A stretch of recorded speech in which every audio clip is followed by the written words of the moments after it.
सिया राम। जिउतिया के दिन सुबह 4 बजे से पहले उठ के अपने जो पितर हैं, क्योंकि पितृपक्ष का त्यौहार है, पितरों के लिए भी बना के और चीलों सियारों के लिए पूड़ी बना के उस पर तोरई की सब्जी सतपुतिया की बिना नमक के रख के और दही चूड़ा रख के, ये सब अपने पितरों के लिए जो सास होती है उनके लिए भी रख दीजिए, चढ़ा दीजिए, या आप अपने नाती पोतों के लिए व्रत कीजिए, खा के चिल्लों सियारों के लिए रख दीजिए, चढ़ा दीजिए रात को। ये आप लोग व्रत करिए खा के, और अपने भी कुछ वही खा के पानी पी के फिर दूसरे दिन आप निराहार रहिए, व्रत करिए। शाम को वो उसका मंगा लीजिए, रेशमी धागा मिलता है और जिउतिया का वो माला भी मिलता है, रेशमी धागा मिलता है, उसको मंगा के और आपके एक गांठ तो बांधिए ज्योति बंधन बाबा के लिए। और जितने बच्चे हैं, अगर एक लड़की एक लड़का है तो 2 गांठ उसके लिए बांधिए, 2 लड़का 1 लड़की है 3 गांठ उसके लिए बांधिए। और बांध के और बरियार महाराज का एक पेड़ होता है, बरियार का इतना बड़ा, पीले पीले फूल निकलते हैं, उनकी पूजा उस दिन की जाती है और उनको लीप पोत दीजिए, वहाँ पर धूप दीप जला दीजिए, अगरबत्ती जला दीजिए। अगर वो पेड़ नहीं मिलता है तो अपने मन में उस पेड़ का ध्यान करके और पूजा के पास जाके और राम जी से कहिए, वहाँ ध्यान करके, ये अरियार क्या बरियार रामचंद्र जी से कहियो समुझार। अपने पुत्र का नाम रखे धनंजय की माँ ज्योतिया व्रत है, मोर बेटा मारी आवे महाराजनी आवे, रण जीत घरे चली आवे, बोलिए ज्योति बंधन बाबा की जय। फिर दूसरे बेटा को भी बोलना है, ये अरियार क्या बरियार रामचंद्र जी से कहियो समुझाए, मृत्युंजय की माँ ज्योतिया व्रत है, मोर बेटा मारी आवे महाराजनी आवे, रण जीत घरे चली आवे, ज्योति बंधन बाबा की जय जय सिया राम। ये अरियार क्या बरियार रामचंद्र जी से कहियो समुझाए, श्वेता की माँ ज्योतिया व्रत है, मोर बेटी मारी आवे महाराजनी आवे, रण जीत घरे चली आवे। फिर अपने पोते नाती जितने उनका भी नाम रखिए, ये अरियार क्या बरियार रामचंद्र जी से कहियो समुझाए, मोर पे पोता मारी आवे महाराजनी आवे, रण जीत घरे चली आवे, जय सिया राम। मोर नतिनी मारी आवे महाराजनी आवे, रण जीत घरे चली आवे, जय सिया राम। मोर पोती मारी आवे महाराजनी आवे, रण जीत घरे चली आवे, जय सिया राम। ऐसे जो भी आपके बच्चे का नाम है ऐसे पूजा करिए। फिर वहाँ पर अपना साष्टांग प्रणाम करिए, बैठ कर राम जी से प्रार्थना करिए कि राम जी जितने भी आपका ये व्रत कर रहे हैं, कथा सुन रहे हैं, और उन सबका कल्याण करिए, जय सिया राम। और जो माला बनाई है, फिर सुबह होने पर वही जैसे बताए हूँ पारण का दूध गर्म कर लीजिए, चाय बना लीजिए और गरम गरम उसमें चूड़ा डाल लीजिए, चीनी डाल लीजिए, गरम गरम उसको पीजिए। और बच्चे को पहले जो बेटा उसको वो माला पहना दीजिए जिसमें बनाई है, 1 गांठ ज्योति बंधन बाबा का, और जितने बच्चे हैं उतना, अगर 1 बच्चा है तो 1 गांठ उसमें और डालिए, 2 रही, 2 बच्चे हैं 3 डालिए, 4 बच्चे हैं तो 5 डालिए, 3 बच्चे हैं तो 4 डालिए। ऐसे करके बेटा बेटी सबके लिए डाल के फिर अपने गले में पहन लीजिए, तो इससे ज्योति बंधन बाबा खुश होते हैं, सिया राम उनका कल्याण करते हैं, जय सिया राम, जय सिया राम। नमस्कार मेरे भाइयों एवं बहनों, आज मैं जीव पुत्रिका व्रत की कथा, प्राचीन कथा जो एक बुढ़िया माता सुनाती थी, वो कथा मैं आप सबको सुना रही हूँ। बड़े भक्ति और ध्यान से सुनिए। प्राचीन काल की पुरानी कथा है। सतजुग की। तो एक ब्राह्मणी थी, और ब्राह्मणी शादी के कुछ दिन बाद ही विधवा हो गई। अकेले रहती थी, कोई उनका सहारा देने वाला नहीं था। एक जो पुत्रिका का व्रत आया, देखी कि जितने लोगों के लड़का है लड़की है सभी लोग ये व्रत कर रहे हैं, पूजा कर रहे हैं ज्योतिबंधन बाबा की। तो वो देखती रही और सब सुनती रही। फिर आके अपने घर में बोली कि हे ज्योतिबंधन बाबा, जब मैं बूढ़ी हो जाऊंगी हमें कौन सहारा देगा, कैसे मैं रहूंगी, हमें तो कोई सहारा ही नहीं है। और नाम लेते लेते तो सो गई कि मुझे भी सहारा दीजिए, अब आप ही तो भगवान हैं, जो राम जी से कहिए। बस दूसरे दिन उठी तो देखी कि उनके ये हाथ का जो है ये फूलने लगा, गदेली का फूलने लगा। ऐसे धीरे धीरे वो फूलता, ना उनको दर्द होता था ना कोई परेशानी होती, लेकिन वो फूलता गया। फूलते फूलते 9 महीने तक वो फूला रहा। डॉक्टर को भी दिखाई, लेकिन वो जैसे था वैसे ही रहता था, फूलता गया। और 10वें महीने उससे मेढक निकला और फिर वो अपने आप बच गया, नॉर्मल जैसे था वैसे हो गया। मेढक निकला तो बोली कि ज्योतिबंधन मामा लगता है मेरे को यही सहारा दिए हैं, एक मेढक दिए है। लेकिन फिर वो मेढक को बच्चे की तरह पालने लगी। मेढक था तो मेढक, लेकिन वो उनसे आदमी जैसे बोलता था, बात करता था माँ से, और वो भी उसको खाना बना हर चीज़ बनाती, उसको सहलाती। और सब लोग उनको मेढक की माँ कहने भी लग गए।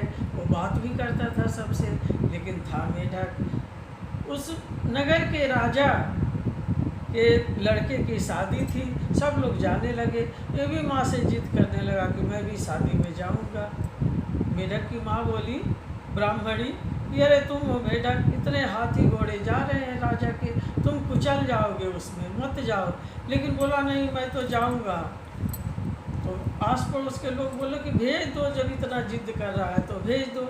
अब वो भेज तो दी, लेकिन इधर वो अन्य दाना छोड़ के और एकदम पड़ गई कि वो तो मेढक है, हाथी घोड़े कोई भी आदमी भी कुचल देगा तो मर जाएगा। इतनी भीड़ में चला गया और वो हाथी घोड़े से भी आगे कूदता कूदता पहुंच गया बारात में, बारात के साथ ही।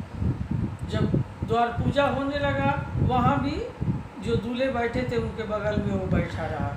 जो चीज़ पंडित बोलते थे चढ़ाने को, दूल्हे से पासे उसमें कूद के वही चढ़ा देता था अपने शरीर पे लगा के।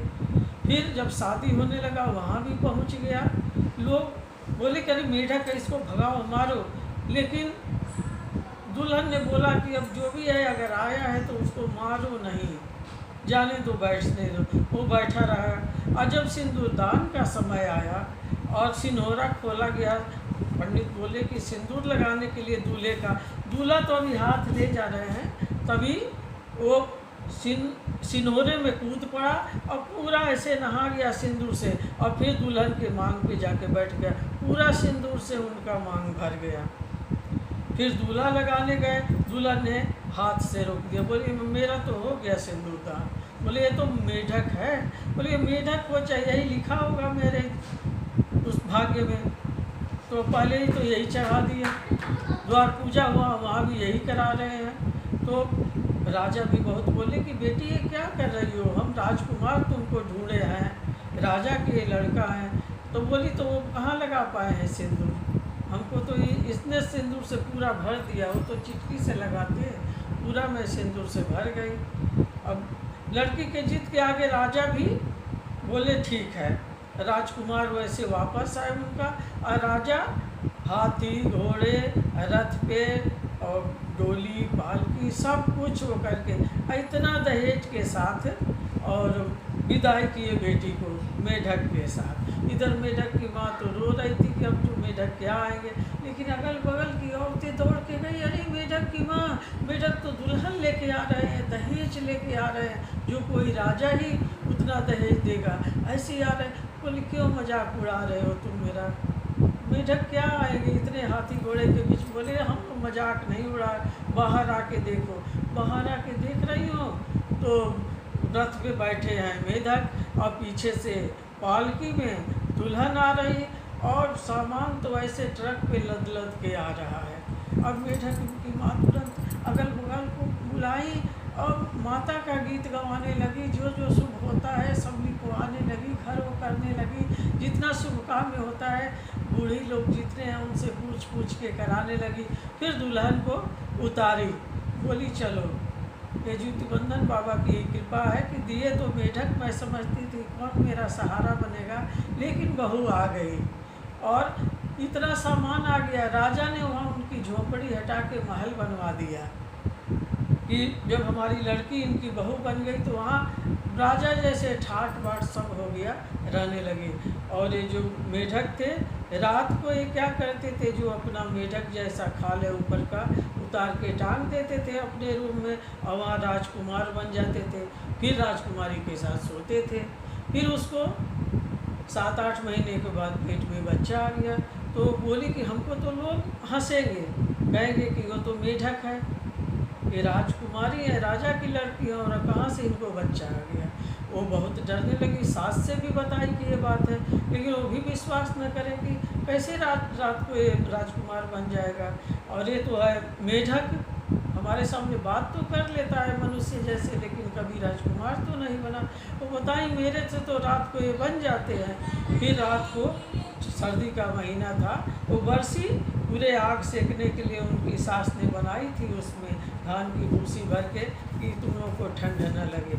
बस रात को जब ये सो गए खाल टांग के, बस उस खाल को उसमें वो डाल दी और वो जल गया। अब सुबह ही उठ के ढूंढने लगे कहाँ गया कहाँ गया। बोले मैंने वो जला दिया उसको। आप तो बताते नहीं हो कि राजकुमार हूँ और मेरी होगी बुराई कि राजा की लड़की है, कहाँ से इनके पेट में बच्चा आया। तब तो वो उनको तो चला गया। फिर वो माँ को सब बात बताए, बाहर के लोग भी अगल बगल के आए, सबको बताए। और 10वें महीने उसको पुत्र पैदा हुआ। ब्राह्मणी को पुत्र भी मिल गया, बहू भी मिल गई, पोता भी हो गया। राष्ट्र रिश्तेदार सभी लोग, राजा भी बहुत खुश हुए कि हमारी लड़की तो मेढक से, लेकिन वो तो राजकुमार बन गए। हे ज्योतिबंधन बाबा, इस कथा को जो पढ़ता है उसको भी, जो सुनता है उसका भी, और जो हुंकारी भर रहा उसका भी, सबकी दशा वैसे ही पलटाना, भाग्य वैसे ही चमकाना जैसे उस ब्राह्मणी का चमका था। बोलिए ज्योतिबंधन बाबा की जय। उसमें भी 2 बहन थी और दोनों की शादी एक का जेठ से हुआ था और एक का देवर से हुआ था, लेकिन दोनों फिर बाद में अलग अलग हो गई थी, लेकिन प्रेम भाव वैसे ही था। तो जो बड़ी थी जेठानी, उनके भी 7 लड़के हुए और जो देवरानी थी उसके भी 7 लड़के हुए। तो ये जुतिया का व्रत पड़ता था तो दोनों व्रत करती थी, पूजा करती थी, लेकिन जेठानी के सब बच्चे अच्छे रहते थे और देवरानी के बच्चे जब वो पारण कर लेती थी उसके बाद एक बच्चा उनको खेलने जाता था या वन में जाता था घूमने, फिर आता ही नहीं था। वो बहुत परेशान रही। हर जुतिया के दिन, जीवपुत्री का दिन हमारा एक बच्चा आता ही नहीं है, वो कहाँ चला जाता है। फिर 7वां बच्चे के बाद 7 साल ऐसे ही हो गया, वो बहुत परेशान हो गई। फिर अपनी बहन जेठानी से पूछी, जेठानी पूछी तुम पारण कैसे करती हो, ये तो बताओ, व्रत तो इतने अच्छे से करती हो। तो बताई कि पारण करते समय अब पूरे 24 घंटे में तो कुछ खाना पीना रहता नहीं है, तो मैं जो भी चीज़ रहता है उससे बना हुआ ठंडा बासी उसको तुरंत मैं भगवान की पूजा करके खा लेती हूँ। बोली यही तो गलती कर रही हो। जीवतिया के व्रत के पारण में, जीवपुत्रिका के पारण में गरम गरम चीज़ फूंक फूंक के लेना चाहिए। आज घर में कुछ नहीं है तो जो केवल चावल है उससे चावल बना लो और माड़ निकाल लो और माड़ को फूंक फूंक के पियो, फिर वो भात खाओ, उससे भी ज्योतिबंधन बाबा प्रसन्न होते हैं। या नहीं आपके घर में अगर दूध है तो चाय बना लो, उसको फूंक फूंक के पियो। पहले ज्योतिबंधन बाबा को ले जाके भोग लगा लो, फिर ऐसे करो गरम गरम। और नहीं अगर दूध है तो दूध गरम करके उसमें चिवड़ा डाल दो और चीनी डाल दो, फिर दूध फूलता जाए और उसको फूंक फूंक के पियो और खाओ। तो इससे ऐसे करना चाहिए पारण। तो उस साल वो भी वैसे की। तो जो उसके बच्चे थे उसको जब एक बासी पानी और ठंडा जो वो पारण करती उससे नाग उसके बच्चों को भोजते जाते थे।